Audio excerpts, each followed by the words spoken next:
When the first American infantrymen waded ashore in North Africa and later into the brutal hedgerows of Normandy, the battle-hardened veterans of the German Wehrmacht looked upon them with a distinct sense of professional disdain.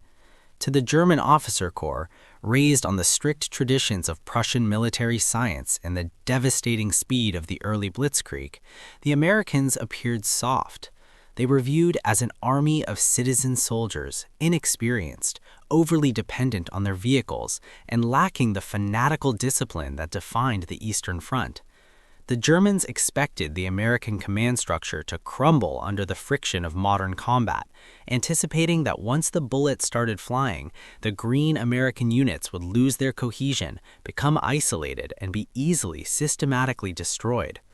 But the German High Command had fundamentally misunderstood the nature of the enemy they were facing.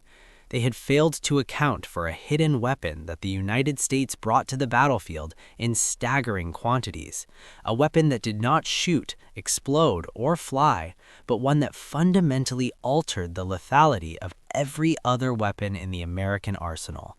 That weapon was the invisible, seamless web of frontline communications. The German military doctrine of the 1930s had indeed pioneered the use of radios in tanks to coordinate rapid armored thrusts, a tactic that had paralyzed France and shattered the Soviet lines early in the war.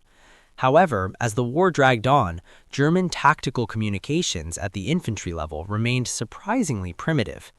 Down in the mud, among the squads and platoons, the German army still relied heavily on runners, visual signals, and cumbersome field telephones whose vulnerable wire was constantly being severed by artillery fire. If a German platoon commander was pinned down by a machine gun, he often had to send a man sprinting through enemy fire to alert the company command post, hoping the runner survived long enough to deliver the message. It was a system built for a war that was already passing them by. The Americans, by contrast, arrived in Europe carrying the weight of the world's most advanced electronics industry on their backs. They brought with them a technological revolution that the Germans simply could not replicate or counter. The centerpiece of this revolution was the SCR-300, universally known as the walkie-talkie. It was a heavy, battery-powered radio set worn like a backpack, but it possessed a capability that seemed almost like magic in the 1940s. It used frequency modulation, or FM. While the Germans and the British were still relying on amplitude modulation, or AM radios, which were plagued by static, easily disrupted by the weather, and highly susceptible to the electrical interference caused by vehicle engines and atmospheric conditions, American FM radios cut through the noise of battle with crystal clarity. For the first time, a company commander moving through a shattered French village could speak to his platoon leaders blocks away as if they were standing in the same room. Further down the chain of command, the Americans deployed the SCR-536, the handy-talkie. It was a compact handheld radio that could be pressed directly to the ear and mouth. While its range was limited to a mile or so, it meant that an American squad leader pinned down in a ditch didn't have to send a man to die carrying a written message. He simply extended the antenna, pushed a button, and called for support. To a German sniper watching from a church steeple, it was a terrifying sight. An American patrol would take fire, drop to the ground, and instead of panicking or retreating, one man would pull a metal box to his face and start talking. Minutes later, the exact coordinates of that church steeple would be obliterated by mortar fire. This brings us to the most devastating consequence of American communications, the absolute dominance of Allied artillery. The Germans had excellent artillery pieces and highly trained gunners, but their guns were often tethered to rigid firing plans and slow communication channels. An American forward observer, however, was a god of war walking the earth. Armed with an FM radio and a map, a single lieutenant looking through binoculars could spot a German armored column massing for a counterattack, and within moments speak directly to a fire direction center miles to the rear. Because the American communication net was so robust, that fire direction center could patch the observer's request not just to one artillery battery, but to every available gun within range. This capability birthed a tactic that haunted the nightmares of German soldiers until the end of their lives: time on target, or TOT. Because the American radios allowed for perfect synchronization, the Fire Direction Center could calculate the flight times of shells from different artillery battalions located at varying distances from the target. They would then issue the order to fire at precisely staggered intervals. The result was apocalyptic. A German infantry battalion preparing to advance would hear absolutely nothing but the wind, and then in a single deafening fraction of a second, hundreds of high-explosive shells would directly detonate directly on top of their positions, simultaneously.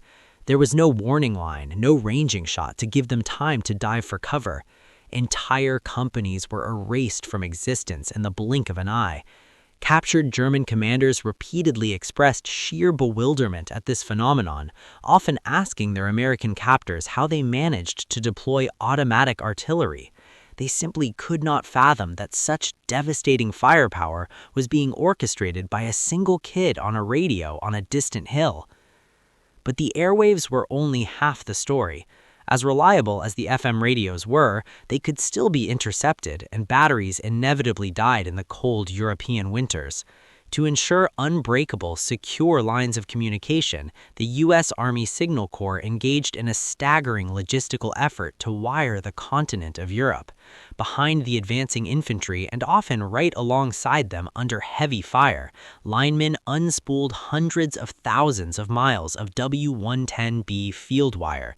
They drove jeeps at breakneck speeds, kicking reels of wire out the back, or crawled through the freezing mud of the Hirtgen forest with heavy spools strapped to their shoulders. The physical courage required to maintain this wire network was immense. When a German artillery barrage severed the lines, the radios would crackle to life, but the secure telephone connections would go dead. Without hesitation, American wiremen would leave the safety of their foxholes in the dead of night, tracing the copper wire through the darkness, feeling for the jagged break with their bare, freezing hands, and splicing it back together while shrapnel rained down around them. The sheer volume of wire laid by the Americans was a physical manifestation of their industrial might. By the time the Allied armies crossed the Rhine into Germany, the terrain behind them was covered in a thick, tangled web of black copper wire, linking every command post, supply dump, and frontline trench in a continuous nervous system of information.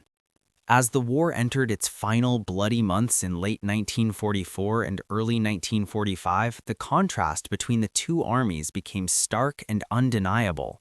The once mighty German Wehrmacht was fighting blind. Allied bombers and partisan sabotage had shredded the German civilian telephone network, which the military heavily relied upon. Their radios, lacking replacement parts and sophisticated encryption, were easily monitored or jammed by Allied intelligence. German generals found themselves completely isolated from their frontline units. To send orders or receive situation reports, they were forced to rely on dispatch riders mounted on motorcycles, desperately trying to navigate ruined roads while being constantly hunted from the sky by American P-47 Thunderbolts and British Typhoons. A message that took an American commander 30 seconds to transmit over a secure field telephone might take a German commander 2 days to deliver, by which time the tactical situation had completely changed, rendering the orders fatal. During the Battle of the Bulge, Hitler's final desperate gamble in the West, this disparity proved decisive. When the German armor punched through the American lines in the Ardennes, they managed to surround and bypass several American units. According to German doctrine, these isolated pockets of resistance should have withered and surrendered. But because of the rugged American radio equipment, units like the 101st Airborne Division at Bastogne were never truly cut off. They remained in constant contact with the High Command, coordinating aerial resupply drops and calling in devastating artillery strikes on the German forces besieging them. The Germans, despite having the element of surprise and localized numerical superiority, found their own offensives bogging down in confusion. Their columns collided in the dark, commanders lost track of their panzer divisions, and the rigid German hierarchy collapsed when junior officers couldn't reach their superiors for permission to alter the plan. The American soldier did not win the Second World War simply by being braver than his enemy. Bravery was abundant on all sides. He won because he was part of a massively integrated machine that could see, hear, and react faster than anything the world had ever witnessed. The ability of a private in a muddy foxhole to summon the wrath of a dozen artillery batteries, the capacity of a general in a chateau to instantly pivot entire armored divisions based on real-time intelligence, and the relentless flow of information across invisible radio waves and thousands of miles of copper wire, broke the back of the German military. The Germans had prepared for a war of steel and fire, expecting to crush a disorganized foe. They never expected that the defining weapon of the American army would be its voice, and by the time they realized that the airwaves were systematically dismantling their empire, it was already far too late.